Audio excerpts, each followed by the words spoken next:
What job exists because we are stupid? I had a temp job in a posh department store a few years ago. The escalator going down from floor 2 to floor 1 had to be taken out to be replaced, which took a month. Despite the many notices and the signs directing people to the lifts and stairs, a member of staff had to stand at the top of the closed escalator just to direct the public to the lifts and stairs. It broke people's brains, and it was worrying to see how many tried to get past the barriers, or got pissed and shouty because there was no escalator. Like, holy shit, how did people cope before moving stairs were invented? Met a guy once. His job was putting dirt on potatoes. Somebody along the supply chain washed them pretty well by the time they got to the grocery. People didn't trust the clean potatoes. So one guy had to put dirt back on them to make them more authentic. My husband is a labor and employment attorney for a massive company and gives monthly seminars to everyone there to not send dick pics, sexually harass one another. And like clockwork, someone in that room does it within a couple weeks. On crowded nights, Disney Springs has employees working at crosswalks at the intersections from the overflow parking lots to tell people when they can cross. They're normal intersections that have lights telling you when you can cross. People just don't acknowledge them and will try to run across oncoming traffic. The companies that get you out of timeshares. I'm a self-serve gas station attendant. Honestly, the only reason I'm here is to slap the emergency stop button if someone starts pumping gas outside their car gas can. Oh, and shut off the pumps when I leave. Tier 1 IT support. Did you try turning it off and on again? Sure you did. Could you blow into the cable to make sure there is no dust in the connect? Oh, the cable was loose? How surprising. Have a good day. Traffic police in Baltimore. I was there this summer and the gridlock was atrocious. People push their way into the intersection, the light turns red, and they are stuck there until the light is about to turn red in the opposite direction, at which point those people push their way into the intersection and the cycle perpetuates. During rush hour, they have police standing in the intersections not to direct traffic, though, simply to hold their hand up when the light turns red so that people don't push their way into the intersection. Basically, a human has to stand in traffic for hours just to tell the drivers what the lights mean. It was unbelievable. Safety manager here. A big portion of my job is saying stuff like, please don't smoke near this flammable liquid, or other things most of us take for granted that people already know. Bouncers at bars and clubs. Drunk people can be the biggest idiots, and you need someone there that can handle them so they don't ruin other people's good time. I work in an aquarium and we have what I can best describe as floor guides, which are just staff that interact with people and share interesting info about the exhibits. Realistically, while that is part of the job, the main reason for these people being out there is to tell people to keep their hands out of the stingray and turtle tanks, because for some reason beyond my comprehension people don't naturally get this concept. At least once a day I hear, well, why can't I touch the stingrays? And so far my all-time favorite outcome of that question was a kid who said, they have the word sting in their name.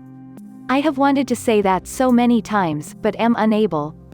It's service help desk. My job exists because of stupid, and let me give you a pro tip about computers. Computers don't break because they don't do what you tell them to. Computers break because they do exactly what you tell them to.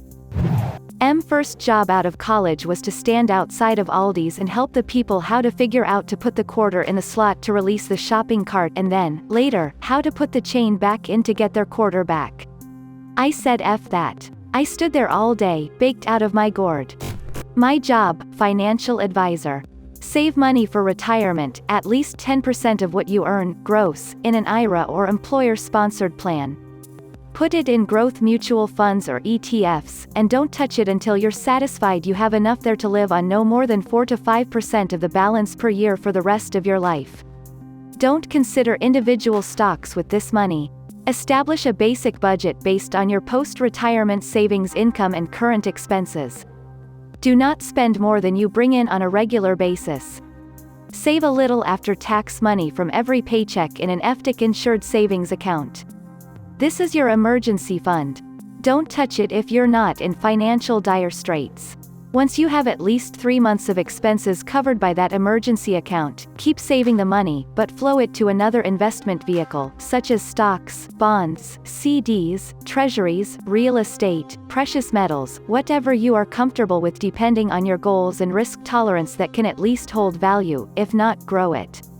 This is your savings for home, car, vacation, and other major purchases. With the possible exceptions of purchasing a home or borrowing for education that will actually pay for itself, don't take on debt. Pay off your credit cards monthly. Pay your bills on time. If you can't follow the above, take a hard look at your lifestyle. Either find a way to earn more money, spend less money, or both. Second jobs are sometimes necessary, or many people just need to eat out less, go to bars less, drive a cheaper car, or downgrade their living situation. Don't give in trying to impress others or looking good on social media, just do you. Computer repair for the most part. Probably half of all the things I had to repair were extremely silly mistakes that could have been avoided by simply reading. Whenever people get an error message, they panic and click it away. Most don't even read it, when reading it could already help you fix it. I remember one guy who said he didn't want to pay us to put a SIM card in his phone. I completely understand this, because it's overpriced as hell. But we still told him to make sure to take the nano SIM out of the holder it came in order for it to fit in his phone. 10 minutes later, he came back because he ruined his phone trying to forcefully push the SIM card and the holder into the socket of his phone. I mean, y'all aren't stupid, but I stupidly worked at Waffle House for the 2 months we got for winter break in college. For 10 hours a day, MTWF, I only cooked bacon to perfection. Nothing else. I couldn't cook any other breakfast item and the owner knew I was just a temp, so consistently perfect bacon would do. One day, Mr. Important Wahoo Dude for the Southeast came into our house as we were a recent open and the owner must have been absolutely desperate to impress him, so he decided to go all in about his bacon cooking prodigy, reluctantly nicknamed the Baconator.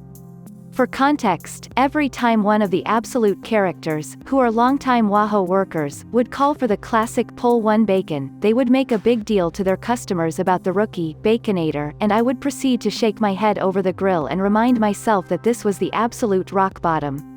So Mr. Important Wahoo Man tells me to fry him up some godly pieces of bacon. I pick out 4 THICC slices of bacon, toss those bad boys on the grill and let them sizzle for precisely 40 to 45 seconds, but Mr. Wahoo is telling me to throw the iron on them as a standard procedure. But I continue to let the bacon cook uncovered for just the right amount of seconds before I threw the iron on for half the time. Lifted the iron off the bacon, scooped and served, so they would hit the plate knowing another 10 to 15 seconds of cooking are still going to occur. Bossman takes a look at their flawless appearance, takes a bite, and this freaking infectious smile emerges. The smile only provided by bacon sizzled to perfection. Well, they wanted me to work Christmas, but my family had booked a cruise for the week. Parents were in the beginnings of splitting up, so I kind of saw it as the last traditional family hurrah. Manager was adamant that I work the holidays regardless of my notification during the hiring process. So on Thursday at work, the day before we had to head to the Florida Keys to embark, my dick manager snidely says, "See you Saturday, holidays on the weekends at Wahoo are pure hell," and I replied, "Yeah man, if you're going to be in fucking Barbados," proceeded to kick open the greasy, black, unlockable back door, because 24/7 waffles duh, one last time and Kobe the fuck out of my bacon grease lathered black apron into the shit bin for the absolute final time with my yellow name tag saying, Baconator, still attached. After the cruise I came in to pick up my last paycheck before returning to college, just trying to slide in and out unnoticed because I was sure they fired me. They hadn't. It was like they completely forgot. I was instead offered a management position by Mr. Regional Wahoo at one of the Wahoos in my college town. I had talked with him about progress in college and stuff, so I guess he figured I was the most qualified. Unfortunately, the Baconator's achievements weren't enough. I would have hopped on that if I wasn't at that very moment specifically determined to finish school, so I never had to scrape Wahoo grease off those bloody tiles ever again.